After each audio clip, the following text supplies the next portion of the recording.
Hello, everybody, and welcome in to another episode of the Couch GMs podcast. It is Tuesday, December 20th, 2022. I'm your host, George Kirk, joined by the two best friends anyone could ask for, Cody Roadcap, Tyler Snyder. It's a holiday week. How are you guys feeling heading into not only that, but the second week of fantasy playoffs? Awful. Terrible. Not very festive. Rough weekend, week one in the playoffs. Painful. Packers season not looking great. Maybe it looks better after tonight's game. We're recording this beforehand, but yeah, a lot of disappointment this weekend. We sound very festive this weekend, don't we? I have a had 4 tree. playoff games going, and I lost 3 of them. Cody has a tree and he has a box for a tree. I got this is the tree the box, or the box the tree goes in. It's a tree the box goes in. That sounds good. Tree the box goes in.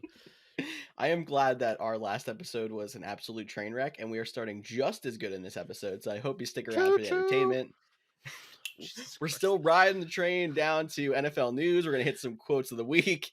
We're going to ride that train right down to the Week 16 waiver wire and preview the first game of Week 16, Thursday Night Football between the Jaguars and the New York Jets.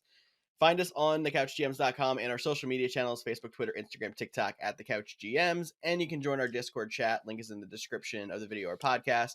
To talk to us anytime, ask us any questions. The games obviously mean more now than they have all season, so you make sure you set your lineups correctly and ask us any questions you might have. All right, guys, let's jump into NFL news.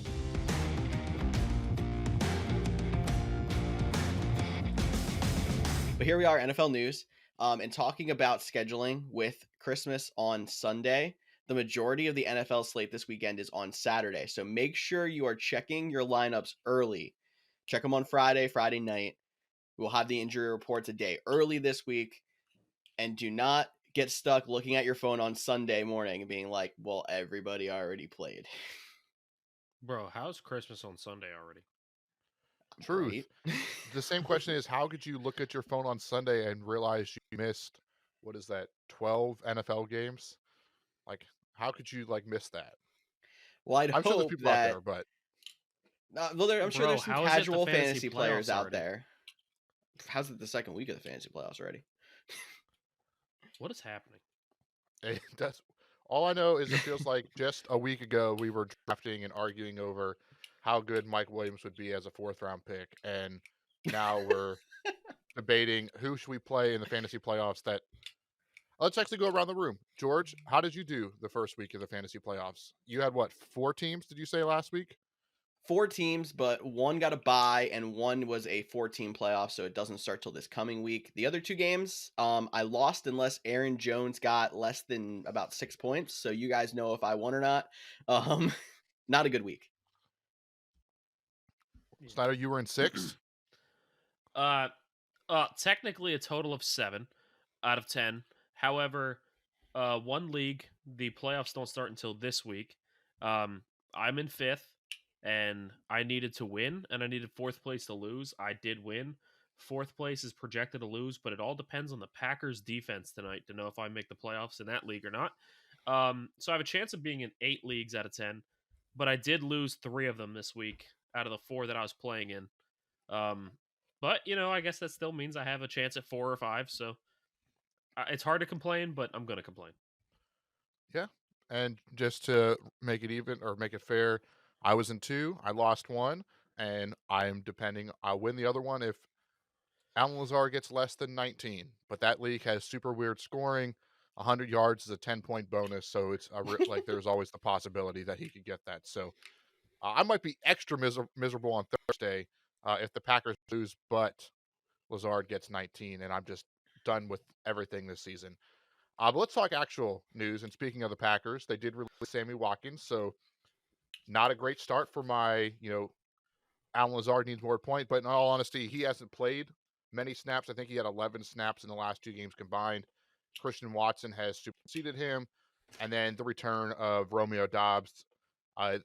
Seems like the Packers are just going younger, releasing the veteran. Maybe Sammy Watkins, jumps back on to another team. Maybe goes back to the Ravens because they need wide receiver help. Maybe he goes back to the Chiefs, team he won the Super Bowl with. With all that to be said, this isn't, this is just like last week I talked about T.Y. Hilton getting signed. You're not going to go out there and add him in fantasy. Cole Beasley got added after I recorded last week, and he played this past week, but you're not going to go out there and get him. So the same thing. If Sammy Watkins does get picked up, no point in adding him this year. Wouldn't be surprised if he went to the Titans either. No. But He's Yeah, a really good run blocker. So yeah, it's a perfect done wide deal. receiver. It's a done deal. Like, lock it in. That's Um, happening. And we'll also mention now that there's no first round wide receivers on the Packers yet again. yes, but there is the 34th raw.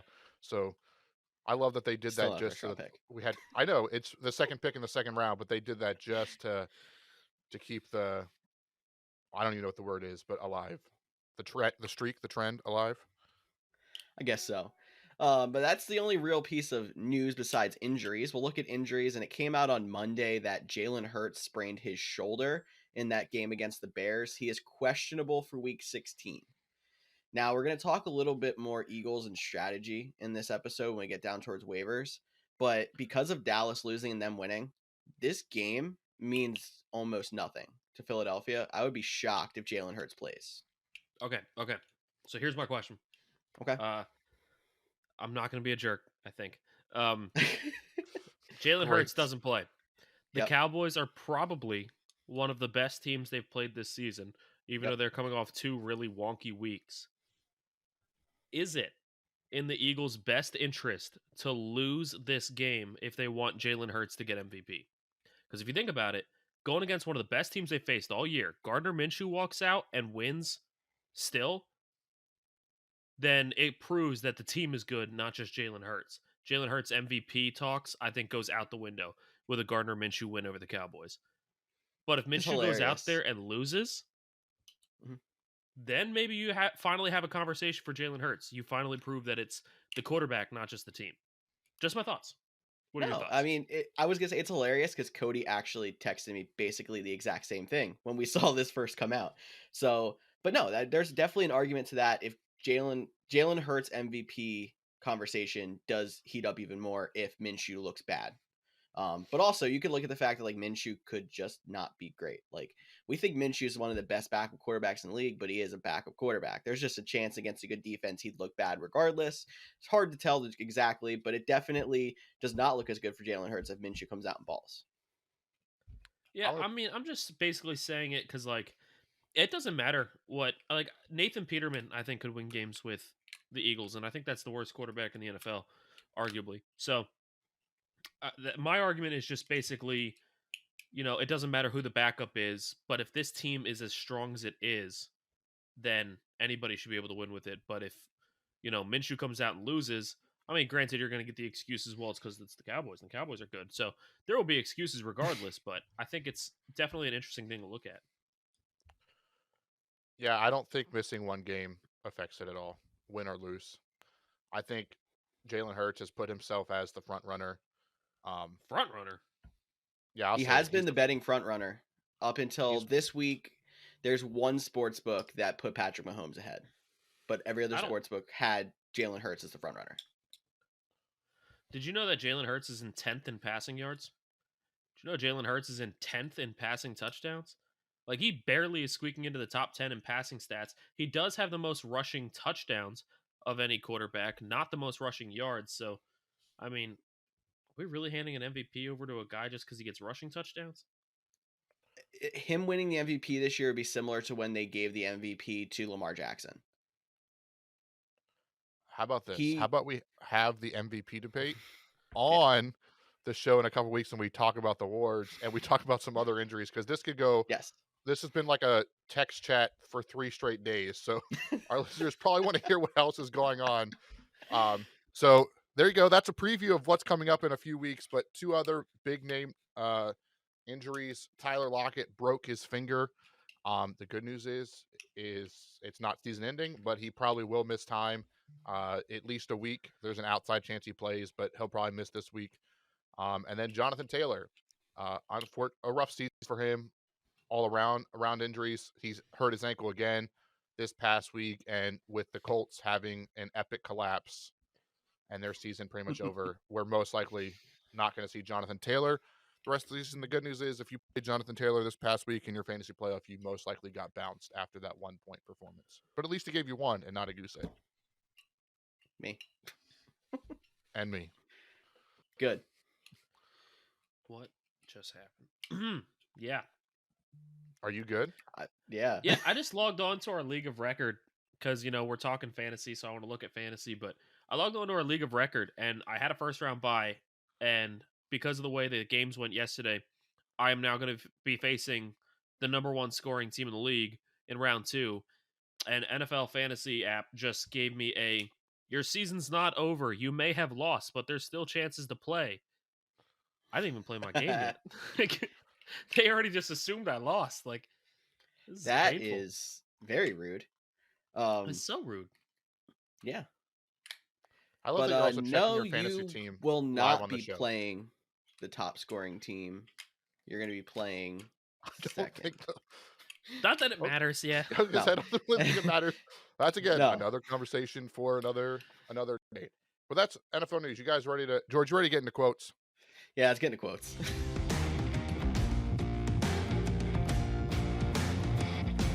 All right, quotes of the week. Let's start off with Patrick Mahomes, who we mentioned earlier. He completed 20 straight passes this week, and then in his post-game press conference said, "I did not know that at all, and that doesn't sound like me." So we know he's somebody that likes his accolades and stuff, but I feel like there had to be some kind of, like, when it's a pitcher throwing a perfect game, like you have that vibe in the stadium, in the dugout. Like, I think the sideline would be the same way in this situation, but he had no idea. I think he's being honest. I mean, he's a gunslinger. He likes to throw it around. But he'll probably know next week as if he gets, I think, 5 passes, he'll tie it. 6 will break the record for most consecutive passes. I don't think he knew that he completed 20 straight passes because I think he was more worried about the fact that, dude, we're the Chiefs and we're about to lose to the Texans. That's probably what was Fair. in his head. Like, what a week. What a weird fantasy week. They almost lost to the Texans. It was super close. I mean, it went to overtime. Like, this is... No, he shouldn't be worried about his stats or his accolades in that game. Yeah, this was a wild week. Up and down for sure. There was actually, I saw just really quick side note, there were 12 games in week 15 decided by one score, which is tied for most in a single week in NFL history. So it wasn't just fantasy. The NFL in general this week was absolutely insane. And one of those was a game where a team led by 33 at the half. So, yeah. Yes, exactly. Matt Ryan does it again, but we don't have Matt Ryan on our quotes of the week. We do have Eli Apple talking about another collapse. He's talking about another collapse when the Bengals had a second half comeback against the Buccaneers. Mentioning about Tom Brady, he said, "You got to get that old man to tap dance. You got to get him out of the pocket and get him uncomfortable." So we always like seeing Tom Brady tap dance, apparently, but no, that's the solution to beating him, especially this season. And his offensive line has not been great. So once the Bengals started to get pressure, you just saw it start to collapse. Yeah, we all like to make fun of Tom Brady. He's having a rough season. Poor guy sitting at 6-8, struggling. Like, haha, look at this old dude. Yeah, leading the division at 6-8. Who cares that he's sucking? He's still gonna make the playoffs most likely, and he's gonna make the playoffs. Game. Yeah, easily. Like, he's gonna easily win the first game. He might win. I'll Super take Bowl. that. It'll be the most Tom Brady thing ever if you finally think he's down and out because of his record, but he still squeaks into the playoffs and just wins the whole thing anyway. It'll be the most Tom Brady thing ever. I could see it happening. I'm putting money on it. Not now. I'll stop live betting. It would be the most Tom Brady thing ever. We can talk about that when the playoffs start, because they still technically don't. They still control their own destiny, but don't have a lock in the playoffs. If they lose to the Panthers, this gets interesting. Now we have Jacoby Myers, Tom Brady's old team, on that thing that he did at the end of regulation by literally throwing a ball backwards and throwing the game away. Let's just take a second to talk about that. What happened on that play? Chandler Jones took out his Derrick Henry on not Daniel Jones. Mac Jones. Mac Jones. Tony Jones. That wasn't even the craziest part of the play, but yes. No, the craziest face plant Mac Jones. Yeah, that was wild. Dude, Probably the wildest ending of the weekend, which is very hard to because there was so much going on. But yeah, to call a draw play, and then to get like 25 yards, and then if Stevenson just goes down, Jacoby Myers never gets the ball, but then Stevenson starts it. So then, like, I know Myers took the blame, but you have to think, and I should say his quote was just trying to too much, trying to be a hero, I guess. Um, but once you get the pitch, like your probably instant is to like, okay, let's go. And but the decision to like it almost looked like it was scripted to go all the way back to Mac Jones by the way it worked, except they got too far down the field. But kudos to the Raiders for not giving up their fifth 14 plus lead of the season and ended up losing. That they hold it at number four 14 plus leads blown by the Raiders. They haven't got to 5 yet. Collapses everywhere. But it's also fitting that a former Patriot is the guy who scored that touchdown on the Patriots. But that just adds insult to injury even more. I think that wraps quotes of the week. We can talk some more fantasy now. We can jump into the week 16 waiver wire.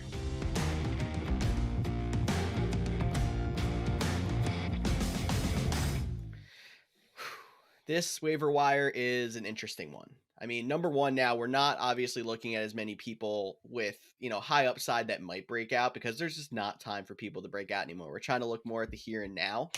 So the most we're looking ahead is 1 week. I have an article on the couchgms.com. Make sure you go check it out to find some of the top ads. I'll run these guys down really quick and see if these guys want to add anything to it. And then we can talk about a couple other guys. So in the article, I have as our streaming quarterback, Brock Purdy, who is just solid at this point. And now we might have lost another quarterback to injury. So go add him if he is still available in your league.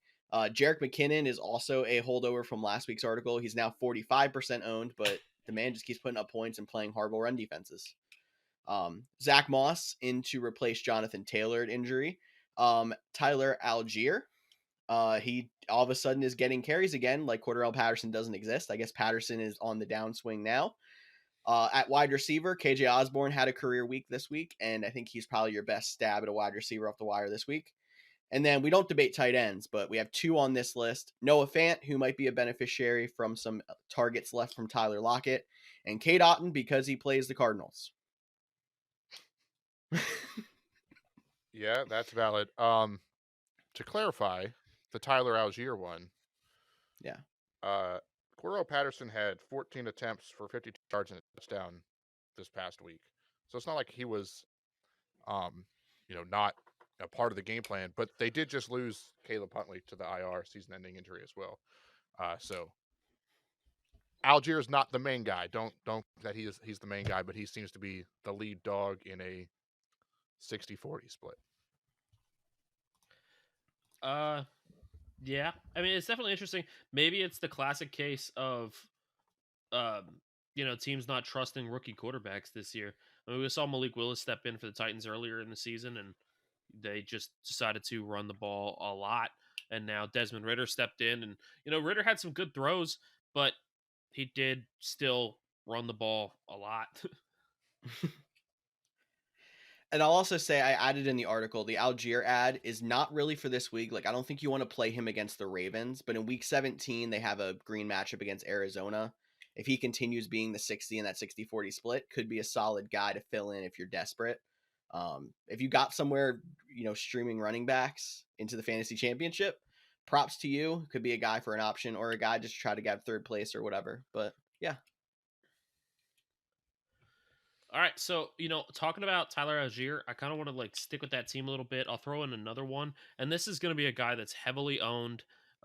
So he might not be available, but there's a chance that he was cut because of his play in the last 5 or so weeks, and that's Drake London.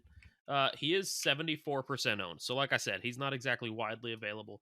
But he did see 12 targets before the bye, and this week he got 11 targets. He didn't turn it into double-digit points, but he saw 11 targets from a rookie quarterback. And you got to think, rookie wide receiver, rookie quarterback, they probably had a lot of playing time together in the preseason, in camp. So they already have a connection. And if you watch the Falcons game at all, Ridder basically said hike, and looked at Drake London. Like, that was basically what he did. And he just watched Drake London. I saw a few passes where London was like double, triple covered, and he's still trying to force it in there.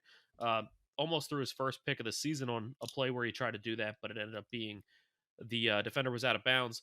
But definitely a guy, like, go out and check to see if he was dropped, because a lot of these guys, like, you don't really want to pick up KJ Osborne and throw him in your lineup. Yes, he had a career week, but you're hoping he just repeats what he did. And with Adam Thielen and Justin Jefferson and Dalvin Cook on that offense, not getting 36, 39 points in the second half of every game, like, you don't really want to pick up KJ Osborne, start him right away. But if a guy like Drake London was dropped because he's getting single digit points for how many weeks, that's a guy you might be able to pick up. And he plays the Baltimore Ravens, who are 24th against wide receivers this week. So if you're in desperate need due to injuries, that's a better guy to be able to pick up and throw in your lineup. Yeah, definitely. We have our criteria of to get on the list or to get talked about, you have to be under 50% owned. But there are leagues out there where guys are unowned that are rated much higher that we just don't talk about. So definitely be checking your waiver wire for that. And then also, if you're sitting in a good spot and you don't feel like you need to make a move, take a peek at your opponent's team this week. Did they have Jonathan Taylor? Are they streaming quarterbacks? Are you ahead on waivers? Do you have more fab dollars left? Can you go up and, cut one of these guys at the bottom of your bench to help steal, or is their defense in a really bad matchup this week and you want to pick up a second defense to help give yourself an advantage? Because there's only 2 weeks left if you play fantasy the right way, 3 if you play the wrong way. Make sure you can not worry about the depth and, pick up waivers as a preventative move to stop your opponent other than just improving the bench on your roster. And I said it in McKinnon's part of the article too, like along the lines with what you said, go play defense on if their opponent's weak at running back. If you think somebody that you might play down the road is weak at running back, add McKinnon anyway. Play defense, even if you just want to sit him on your bench. Like, you're better off holding them points yourself instead of having them used against you. Yeah, for sure. Now, George, I know you had a strategy you talked about a little bit revolving around your Eagles. Now, this was before the Jalen Hurts news. Yes. So are you still wanting to share that with our lovely listeners? I will. So the idea was if the Eagles win against Dallas, they already clinched the number 1 seed in the NFC. There's a good chance they would end up doing some kind of split if they do rest their starters, where the starters would play like a quarter or two, and then the other, the backups would play the rest of the way. But that's concerning when you're in fantasy and you're like, you really can't trust guys that early in a play a quarter or two, even if it's against the Saints in week 17.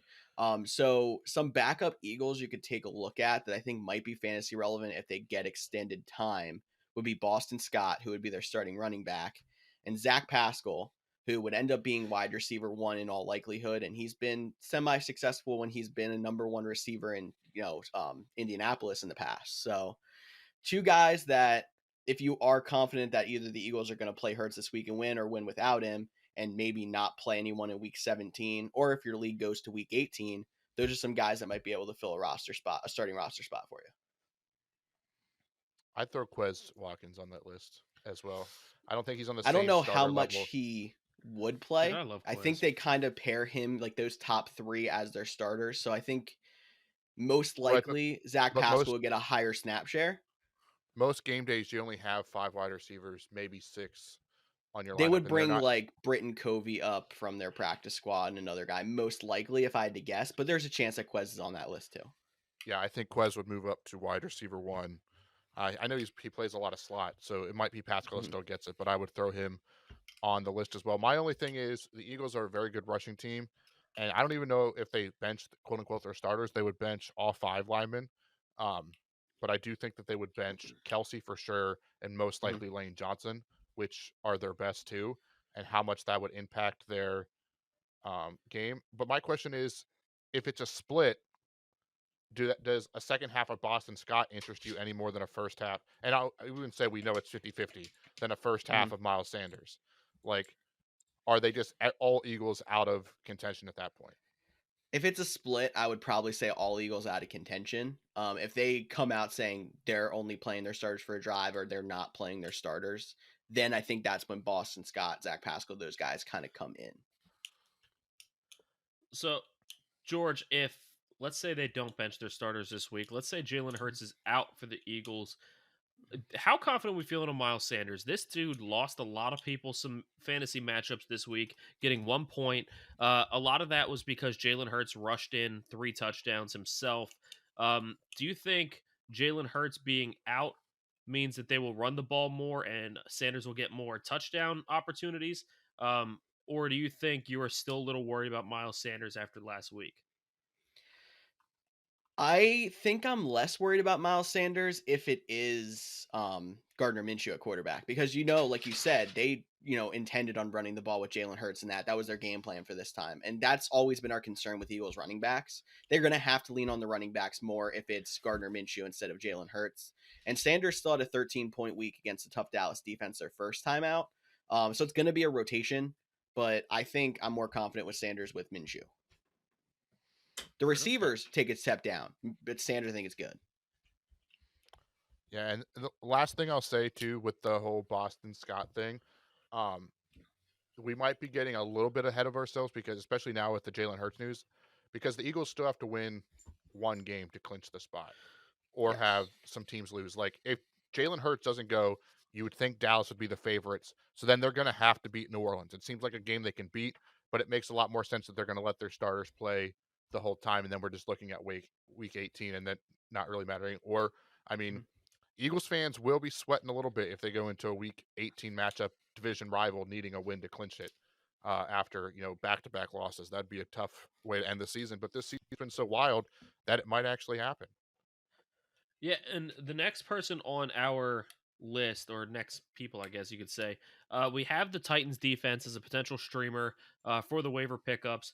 I mean, they do play the Texans. Texans, I mean, have been putting up some points in the last few weeks. Last time Titans played the Texans, their defense had 11 points, averaging 7.5 points per game, um, and going against a bottom feeder offense. I mean, it's a good streamer. We like to throw out some possible defenses for you guys every week, but I wanted to bring them up because you said it was such a crazy week and such a crazy season. Um, I feel like the Titans interception was lost in the shuffle because of the amount of craziness that happened this week. But did you guys see the interception on Justin Herbert in the end zone? It was one of the coolest interceptions I've ever seen. It reminded me of like I'm a big basketball fan. That's the sport I played growing up. It reminded me of like when the ball is going out of bounds and you grab it and throw it off the opponent so the ball goes out of bounds on them. Except he threw it to his own guy. You're right. It was 100% one of the coolest things. And me and my wife were watching and we're like, there's no way he caught that. There's no way both feet got down. Like, and it was amazing. And I think you're right. It kind of got lost in the shuffle because it happened right before halftime. Like, kind of just went into halftime, and then that game was kind of a slugfest until the last 4 minutes when both offenses somehow came alive. And there was so much other going on. But honestly, a singular play, like the might be the play of the week. Now that you have the boneheaded play that'll get talked about in the Las Vegas Patriots game, but in terms of actual play of the week, the Titans defensive backs Roger McQuarrie and Kalu might take home the crown this week. I'm with that. And if you needed a reason to there's probably a lot of people, and I'll say it's true, that their roster percentage went down last week because it's hard to pick up a defense for a matchup when they scored negative points the 2 weeks before. Holding the Chargers to 17 points and scoring 11 in fantasy should make you feel pretty confident going into a game against Houston. Use them as a streamer. I mean, look, I don't know if it's biasing me or not, which is why I try not to talk about the Titans too much anymore. But at the same time, I'm still not confident even against the Texans because who's playing defense for these Titans? I know you got Roger McCreary. I know you got Jeffrey Simmons is still there. Bud Dupree's playing. But outside of that, it's like backups upon backups.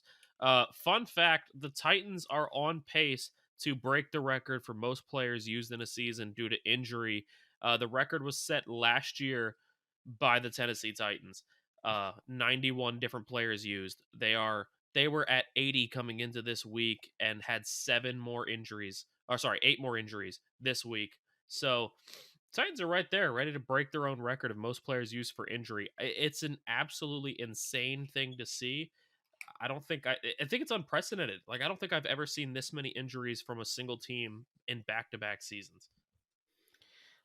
I'm very intrigued to see how many former Titans now, because they're picking all these people up, end up playing in the XFL and the USFL in the next year or two. Because like they're just digging through all these guys who are just kind of sitting out there in free agency and are borderline, rosterable players that are going to end up going into feeder leagues like that. So we're just going to have entire teams of former Tennessee Titans in the USFL this year. Probably. The good news is it's the Texans, so their defense is Ryan Tannehill gimping back to hand it off to Derrick Henry, who will just run for 200 plus yards. So I hope so. Because he Keep does the it every streak single alive. time. We Keep did the miss one streak player. alive. We did miss one player on our others to talk about, and that's Marquise Goodwin. So also Seattle Seahawks. We talked about Tyler Lockett being out for at least a week.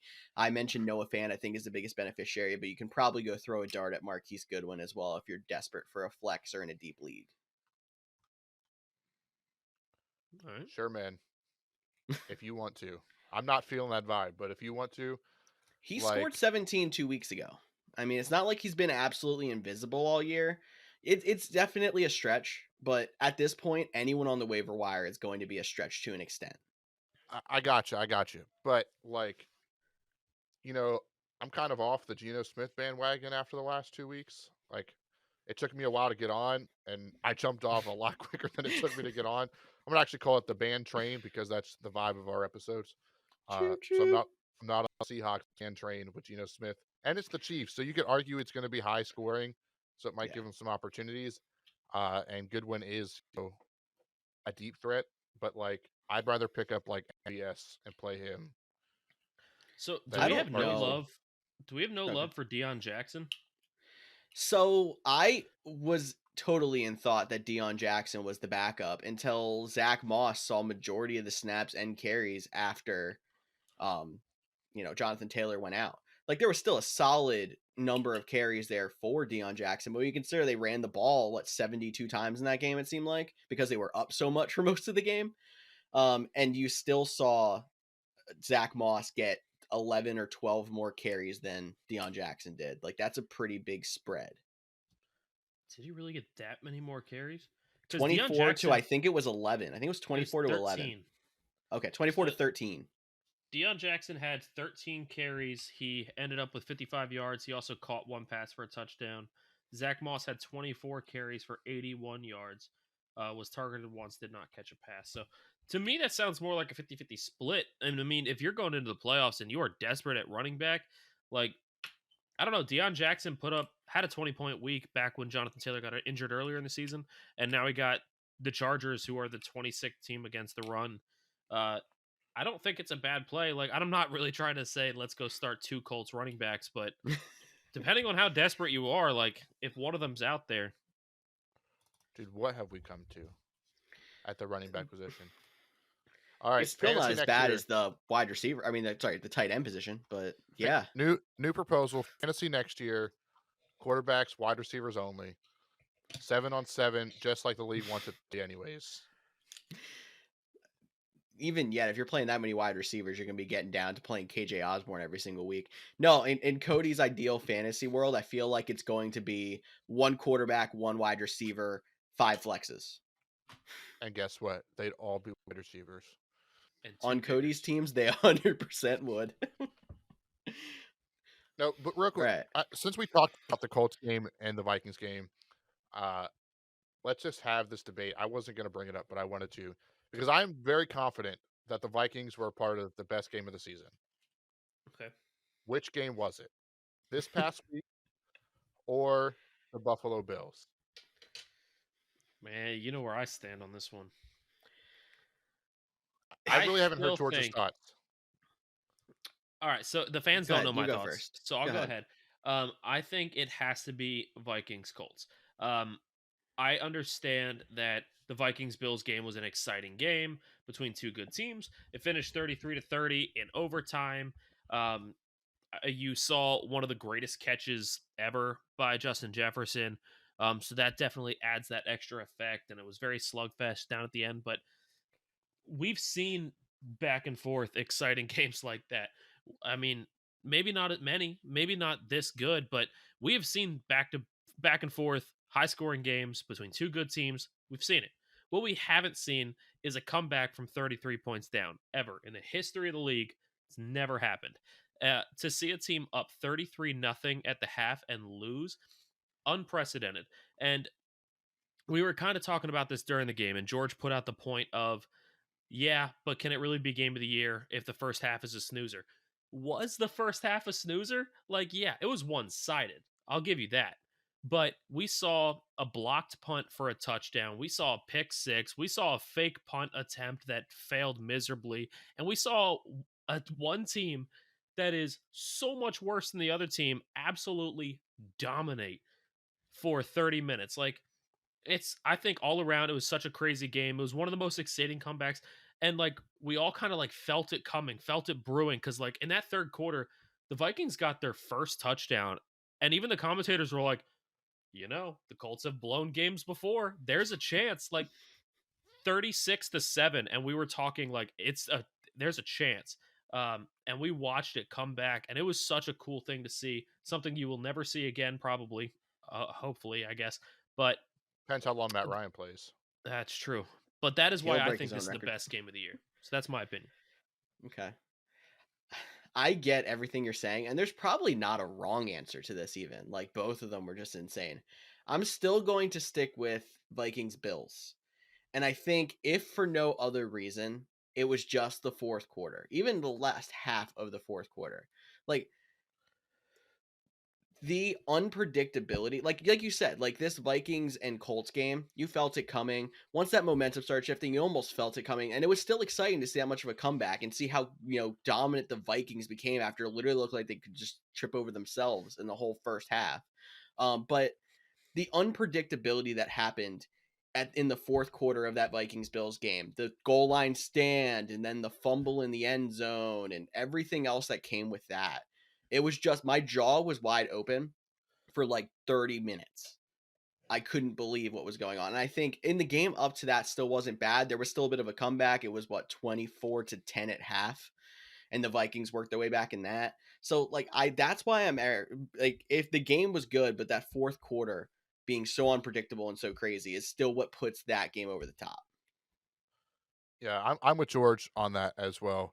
But Like see, you said, okay, devil's advocate. I got a devil's advocate this, you didn't since even you're let me with George. finish. I was Well, gonna. it sounded like you were about to change the topic because you were giving that same tone you usually do. Go ahead. Go ahead. But No, no, we I don't was have to gonna. have a comeback. No, that's fine. I was gonna say, like George said, you got a little bit of a comeback in that game. You got the fourth down stop. The Bills thought that you thought then you got the fumble in the end zone. Then it went to overtime, and the Vikings only got a field goal. And then the red zone interception the Vikings made. Like, there was just like, it was back and forth, and your jaw was on the floor. Like, you were excited, you were invested. And with the Colts game, like, yeah, they got out to a big lead, but it took one touchdown for everyone to think that the Vikings were going to come back. Like, the Vikings could have won that game in the fourth quarter if the refs wouldn't have blown the fumble dead. Like, there was the fourth quarter starting, you're like, yeah, the Vikings won this game. Like, I guess I just never thought, after they started going it was hell of a lot of fun as a Packers fan to see the Vikings getting blown out. But it was literally just, we saw half of the Colts playing well, then we saw half of the Vikings playing well. And once the Vikings started, it was like, yeah, there's no way the Colts are going to win this game. That's how I felt. See, and that's where I have to play devil's advocate, because like there was rumblings of like the Vikings have a chance, which in my opinion, it wasn't, oh yeah, Vikings are coming back, they won this game. Like, it wasn't just that cut and dry. But I thought they had a chance, which is what kept you invested in the entire second half. To see an underdog absolutely crushing it in the first half is what kept people invested in that first half, plus all the crazy plays. Second half, the fact that there was a chance for them to come back is what kept you invested. And every time that I was watching that game and I was like, you know what? I think the Vikings got it. Something would happen that the Colts would be right back in. You would think the In the Vikings first have half. it. No, in the second half. The second half, yeah, because like you thought Vikings got this, they came back, they won, and then they turn the ball over, and then like Kirk Cousins throws a pick, and you're like, oh wow, there goes that momentum. But then they make a stop, Vikings get the ball back, you're like, oh, here we go, they got this. But then they get that forced fumble and they recover it, and it goes for a touchdown. But oh wait, it comes back because the refs suck. And just like that, it's much worse field position, and the Vikings end up failing on the touchdown chance and have to punt it away. Now there's not much time left in the game. Colts have the ball. Like, once again, you're like, you know what? The Colts might actually pull this off. And even you go into overtime, the Vikings come back, they tie it up off of a crazy play with only a minute left in the game. They get that long touchdown to Dalvin Cook, but they go into overtime. Vikings start with the ball, and once again, you're like, Vikings have it. That's it. It's over. Colts lost. But they fail and they have to punt, and the Colts get another shot. Like, every time you were so certain the Vikings won, something would happen that the Colts would have the momentum right back, but then they would blow it too. So that's my devil's advocate there. I don't think it was as cut and dry in the second half as you think. Tell me one play that the Colts offense made in that whole second half. That was my next question. The Colts defense kept ball. The Colts defense kept them in the game. But tell me one play the Colts offense made in that game. Like, once it got to 36-21, I was like, I don't care what happens. The Vikings are winning. Yeah, I hear what you're saying. I hear what you're saying. But like, at the points that they had the ball, they didn't need to make plays to win the game. They just had to hold on to the ball, and they couldn't do that. So like, they didn't need to make these big flashy plays. They didn't need to have a big comeback touchdown. I didn't even trust them to get a first down. Like, that's how bad the Colts. I mean, and they blew a big lead last week. They've been outscored in the second halves now, but like 70-6. Actually, I think it's 69, which is a lot nicer. Nice. 69-6 in 2 weeks in the second half. Like, they're just a bad team. So like, I guess that's why it was a great comeback. We probably never see it, but I do think it was definitely worth the debate. So I think people should let us know: was the Titans? Not the Titans, I'm so sorry. The Colts, Vikings, AFC South, same team, or Colts, Jets. Or, damn it, I'm so all over the place. Bills. Colts, Bills. No, Bills, Vikings. George, take over. Let's preview Thursday Night Football. Yo, hot takes. I actually was not that interested in the Bills-Vikings game in the fourth quarter. I was not invested at all. I didn't think it was that exciting. Hot take. Sorry. Okay, now let's preview Thursday Night Football.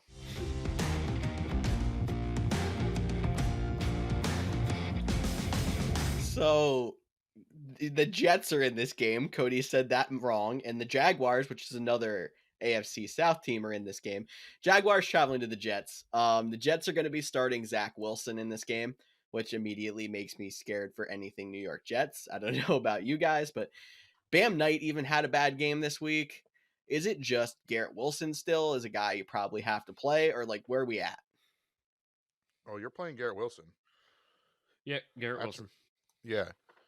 Let's see. Jags, Bam Knight. I mean, I'm playing Bam Knight over Zach Moss or Tion Jackson. Like, if that's your options, I'll still play Bam Knight. A lot of people have a sour taste in their mouth for Bam Knight because they did so bad, but if you got through, I think you just have to stick with it. I'm with you. Okay, so before we get too deep into this game, just to show how weird this season has been, when the guys come out with the NFL schedule, other than the first couple of weeks, typically the Thursday night game is the game you want to give those crappy teams just at least one primetime game so they feel important. And the Monday night game is the game you set for the best teams in football because it's supposed to be the best game of the week. Now, this game's about to happen after we're done recording here, but Packers-Rams looked like one of the best games of the year. And they put that on Monday Night Football because it was supposed to be one of the best games of the year. And that game's an absolute joke. And I'm sorry, Cody.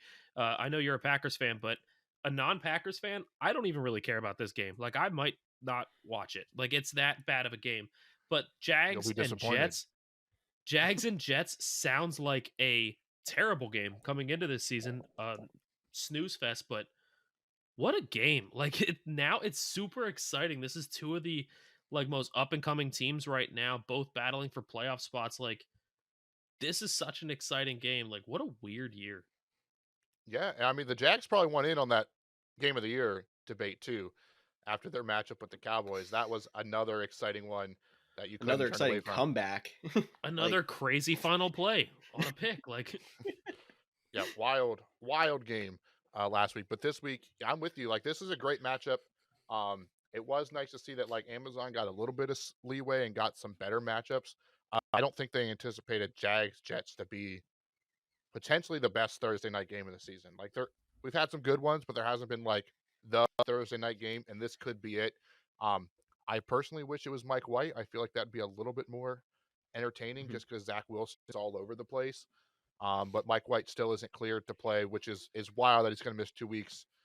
That he left in an ambulance after the game, but he was still able to come back in Buffalo. That just blows my mind. Um, but outside of Garrett Wilson, like I don't really trust any of the other guys. Like I'm probably not going to take a flyer. I'm not going to chase the points with CJ Uzama and his 2 touchdowns. Not going to take a flyer on Tyler Conklin. we don't debate tight ends. That's right. We don't debate tight ends. So Garrett Wilson and then Bam Knight, if you need a guy, would be the only 2 Jets. Yeah, I'm with you on that one, Cody. I think we can go over to the Jaguars side of the ball. And this is definitely an interesting one. I think Trevor Lawrence is going to ball out. I think he is going to play his heart out, trying to win this game because of the position that they're in. So I think Trevor Lawrence is a play for me at quarterback. I mean, I know the Jets defense is really good. Trust me, I get that. Have not allowed a 100-yard receiver, 100-yard rusher, 300-yard passer. I get all that, but dude, this is different. This is, both teams playing for their life. I think Trevor Lawrence is going to surprise some people. I think the Jets defense might struggle this game. And weirdly, it's with, Zay Jones and Christian Kirk, and what a weird group. But the main guy I want to ask you guys about is Travis Etienne. Where are we on with him? We trust this guy yet? We playing him? He was the guy that got us here, but are we going to bench him in the playoffs? Well, we thought we were going to bench him last week, and he had a really good game against Dallas. Now we have a better defense. Now we have a better defense. That's a great question. So I think, like, you don't love it. Let's be honest. We don't love the matchup. And you got to be really good at running back not to play him, though, I think. And just roll out there. I think this is, back to the conversation we had last week. Don't get too cute. Like, you're not going to throw Jerick McKinnon in there over Travis Etienne based on matchup. You're not going to do any of the Colts guys. I wouldn't play Bam Knight in the same matchup. Like, if you somehow had or you were able to trade, and have 2 solid guys and you don't have to flex him, okay, that's fine. But where we're at with the running back market, especially being the Thursday night game, like if you're a Travis Etienne owner with a Kenneth Walker owner, like, and we don't know Kenneth Walker's status, like, you're probably going to have to play Travis Etienne because you don't know what's going to happen with Kenneth Walker. Like, so. Etienne or Miles Sanders? Is Hurts playing? No, we're assuming Hurts is not playing. We're assuming Hurts is not playing because it's Thursday. I have to make the decision. I'm gonna give the slight edge to Etienne. And I would give the slight edge to Sanders. So it's a coin flip. Right. So so my whole thought process was, I'll be completely honest, I think they both have, both are held under 100 yards. But I think Etienne would be a little bit more active in the pass game, and I like his chances of a touchdown better than Miles Sanders getting a touchdown stolen by Kenny Gainwell or Boston Scott. So that was my thought process. But my thought process with not having Hurts means I think Sanders' chance of the touchdown goes up because Hurts isn't going to take that goal line sneak. Maybe. But maybe that's why knowing Boston the Eagles, Scott, they'll be like, Miles Sanders, this is time to shine. Jalen Hurts is out. Boston Scott, Kenny Gainwell, some other scrub off the street is going to get the carries. Like Trey Sermon. Remember Trey Sermon? He could do it too. Corey Clement's going to come back. Like something's going to happen. But, speaking of the other, you mentioned ETN. I think the wide receiver conversation is a really good one as well. Like, is it Zay Jones? Is it Christian Kirk? Is it both? Like, this is a really good matchup. Like, which Zay Jones has been hot lately. I mean, Christian Kirk has been the solid, reliable guy all season long. Nothing flashy, but he gets his points. But it's a really tough matchup. Really good corners. I'm trying just to go to see where the targets numbers were because I know for a fact that Christian Kirk still had 10. Yeah, Christian Kirk had 10, 6 catches, 92. Zay Jones had 8 targets, 6 catches, and 3 tutties. Yeah, Zay Jones has been the touchdown guy. Like, dude's been good lately. I mean, he had 3 touchdowns this week, 1 touchdown last week, and then hasn't had a touchdown since week 3 if you're looking at the stats. However, in his last 5 games, he has 32, 18, 2, 22, and 11. Like, one bad game in 5, but all 5 of those games were green matchups. Like we talk about, green matchup means you're playing a bottom defense against a receiver. Red matchup means you're playing a top defense. And now the Jets are number 2 against wide receivers. So this is tough. So we're saying that we're not expecting any receiver to get to 100 because they normally don't against the Jets. And we're probably going to be limiting those long touchdowns, which seems to be where Zay Jones has been getting a lot of his points. He's just breaking a lot of long ones. I'm going to go with the guy that gets more targets and hope that he gets the red zone touchdown. So I'm going to go with Kirk. Is he even getting more targets, though? Like, I know he got more targets this week, but 3 weeks ago, Zay Jones had 14. 2 weeks ago, he got 12. And That's then still we're a lot of looking at targets. Christian Kirk had 10, 7, 8, 9. Those are his last 4. So Zay Jones had more targets. Yeah. Not this past week, but before that he did. And you got to throw Evan Ingram in there. God, we don't debate tight ends. But he had 10 targets. Like, he's in the mix. He did. I think if you have Evan Ingram at this point, unless you have a top tight end, you're throwing Evan Ingram in your lineup. And he's going to get you 2 targets and 1 catch for 4 yards. But that's just how tight ends work. And that's fine. Yep. But, okay, so here's the other thing we got to think about here. Like, Zay Jones, possible play. Christian Kirk, possible play. But not only is it a top defense, but Cody, you and I have harped on it all season long. Careful on who you play on Thursday. You don't want to see that dud sitting there all the way to Saturday or Sunday. Does the fact that this is a Thursday night game shy you away from these guys a little more?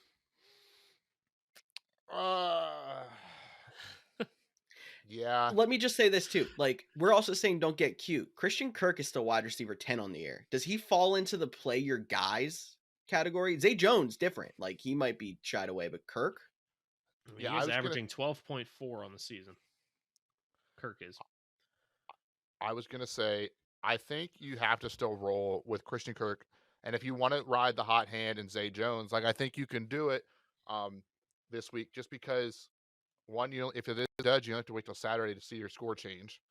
You really shouldn't play fantasy based on, like, not wanting to see those duds. Like, don't get too cute and not play the guys. It's a tough matchup. Like, I can't harp on that. It is a tough matchup.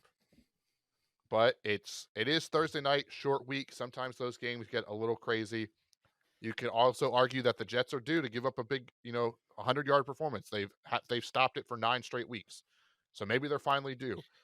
So there's a lot of, your pros and cons chart is very well detailed in this matchup, but I think you have to stick with your guys, at least in Christian Kirk, and I'd probably still roll Zay Jones out there just because of how dominant he's been the last 4 weeks. So craziness is Christian Kirk is wide receiver 11, averaging 12 points.